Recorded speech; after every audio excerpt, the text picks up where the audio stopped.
유형자산을 취득한 이후의 원가에 대해서 보도록 하겠습니다. 자, 유형자산을 취득해서 또는 완성해서 사거나 만들어서 영업활동에 사용하는 경우에는 취득한 이후에 추가적인 비용이 생깁니다. 즉 수선유지 비용이 생길 수도 있고 개량하는 비용, 증설하는 비용, 재배치 또는 이전하는 비용. 이때 지출된 비용이 유형자산의 인식기준을 충족하는 경우에는 인식기준은 미래 경제적 효익의 유입 가능성이 높고 원가를 신뢰성 있게 측정할 수 있다. 이런 인식기준이 충족이 되면 자본적 지출로 처리하시고 그렇지 않으면 발생한 기간의 비용으로 인식한다. 자본적 지출과 수익적 지출이 있는데 자본적 지출 반대가 수익적 지출. 다른 말로 하면 그냥 비용 처리하세요 이런 뜻이고 요거는 자산 처리하세요. 왜냐하면 이 자본적 지출로 처리된 이 금액이 이 미래 경제적 효익을 높이고 뭐 금액을 원가를 측정할 수 있고 이렇기 때문이기도 하고 결국은 저렇게 돈을 쓰면 바로 배우겠지만이 사용할 수 있는 기간이 연장될 수도 있고 뭐 생산량이 향상될 수도 있고 근데 그 효익이 한 해에 멈추는 게 아니라 몇 년 더 갈 것 같으니까 그냥 이건 자산 처리해서 결국은 자산 처리해서 감가상각을 통해서 비용을 처리하라는 얘기고 이거는 뭐 현상 유지 정도 되는 거니까 그냥 곧바로 즉시 비용 처리하라는 얘기가 되겠네요. 자, 읽어볼게요. 자본적 지출이란 해당 자산으로부터 발생하는 미래 경제적 효익이 기업에 유입될 가능성이 매우 높은 지출. 돈을 썼는데 경제적 효익이 유입될 가능성이 매우 높다. 자, 예를 들면 객관식을 대비해서는 지금 이 표현 잘 봐야 돼. 새로운 생산 공정을 채택했는데 그리고 기계 부품의 성능 개선을 통해서 돈을 썼어요. 생산 공정을 새로운 공정을 채택하거나 기계 부품의 성능 개선을 통해서 뭐가 생기느냐? 생산력이 증대된대. 그러면 지금 자본적 지출로 하라는 거예요. 생산력이 증대한다. 즉 돈을 좀 투자했더니 하루에 100개 만들던 기계가 150개씩 만든다는 거야. 근데 150개를 뭐 1년만 만들고 끝나는 게 아니잖아요. 몇 년 더 계속 가겠지. 그러니까 자산 처리하라. 그 다음에 생산력 증대, 내용 연수 연장.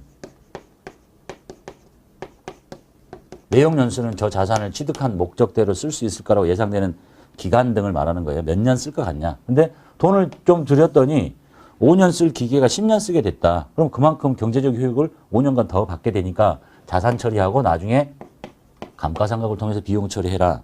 그 다음에 상당한 원가가 절감이 된대.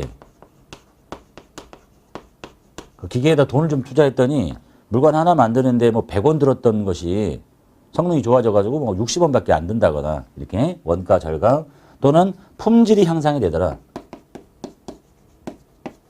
수량 똑같고 원가 똑같이 나가는데 물건의 질이 좋아지더라. 이렇게. 이런 거에 나오면 뭘로 처리해라? 자산으로 처리하십시오 라고 하고 있어요. 그래가지고 이 자본적 지출이 발생하면 그 지출액만큼 자산을 증가시키고 그 지출의 효익이 지속되는 기간 동안 감가상각을 통해서 비용으로 처리하십시오 라고 하고 있네요. 그 다음에 수익적 지출. 수익적 지출이란 해당 자산으로부터 당초 예상됐던 성능 수준을 회복하시거나 유지하기 위한 비용으로 자산을 원상 회복하거나 원상 회복시키거나 능률 유지. 이 비용은 원상 회복 또는 그 현재의 능률을 계속 유지시키는 정도의 지출. 그 기계가 잘 돌아가다가 벨트가 끊어져서 벨트를 갈아 끼우는 거 또는 물건을 잘 만들던 것이 조금씩 상태가 안 좋아져요. 100개 만들던 것이 뭐 99개로 98개로 떨어지면 또 돈을 좀 썼더니 다시 100개 이렇게 되는 거 그런 정도를 그러니까 그거는 그냥 비용 처리하십시오라고 하고 있네요. 자, 예를 들면 공장 설비에 대한 유지 보수나 수리를 위한 지출은 당초 예상됐던 성능 수준을 향상시키는 게 아니라 떨어졌던 성능을 다시 원위치 시키는 거니까 그냥 수익적 지출인 비용으로 처리하십시오. 단기 비용으로. 그 효익이 계속되는 것도 아니고 원래 있었던 수준을 그대로 떨어졌던 걸 올려놓은 거니까 그냥 비용 처리하고 끝내십시오 라고 되어 있네요. 사례 볼게요. 본사 건물의 일부를 개축했는데 300만 원을 현금으로 썼어요. 이제 현금으로 300이 나갔을 텐데요. 이 중에서 200만 원은 자본적 지출이시고 100은 수익적 지출이래. 그러면 자본적 지출이니까 건물로 처리하라는 거고 나머지 100은 수익적 지출이니까 수선비 그냥 비용 처리하자는 얘기고 이렇게 해요. 자, 그 참고 보시면 법인세법 시행규칙에 자본적 지출과 수익적 지출의 이해를 드러났는데요. 이제 자격시험에서 쉽게 나오면 여기처럼 얼마는 자본적으로 하세요. 또는 얼마는 수익적 지출로 하세요. 이렇게 알려주면 그냥 하면 되지. 그런데 구체적인 예를 들어주는 거죠. 돈을 썼는데 생산력이 증대되는데 200만 원. 여기처럼 기계라면 내용연수가 연장됐다. 200을 썼더니 원가가 절감됐다. 품질이 향상됐다. 그러면 이 기계라면 기계장치로 하라는 얘기죠. 돈을 썼는데 원상 회복, 능률 유지다. 그러면 그냥 수선비 이렇게 쓰라는 얘기야. 단 자격시험에서 차량 운반구 있죠. 차도 고장나면 고쳐야 되잖아. 그런데 차를 고쳤더니 뭐 타이어가 펑크 나서 갈아 끼웠어요. 그렇다고 해서 이것이 자본적 지출은 아니겠죠. 그냥 원상의 회복이잖아. 어? 타이어 펑크 나서 갈아 끼웠다거나 뭐 엔진 오일을 갈아 끼웠다거나 차가 고장나서 수선을 해요. 그럼 이제 수선비 쓰면 좋겠는데 보다 더 구체적인 명칭이 차량 유지비라고 있어요. 차량 유지비가 뭐야? 차를 굴리고 다니면서 들어가는 돈 아니야. 기름값. 뭐 유리창 깨지면 유리창도 갈아 끼워야 되지. 뭐 이런 것들. 그래서 보다 더 구체적인 명칭이 있으니까 차량 운반구의 수익적 지출은 수선비를 쓰지 말고 차량 유지비를 쓰도록 하세요. 수선비 쓰지 말고 그것만 조심하시고. 자, 이제 말로 나오면 지금처럼 나올 수도 있다는 얘기죠. 자, 자본적 지출 볼게요.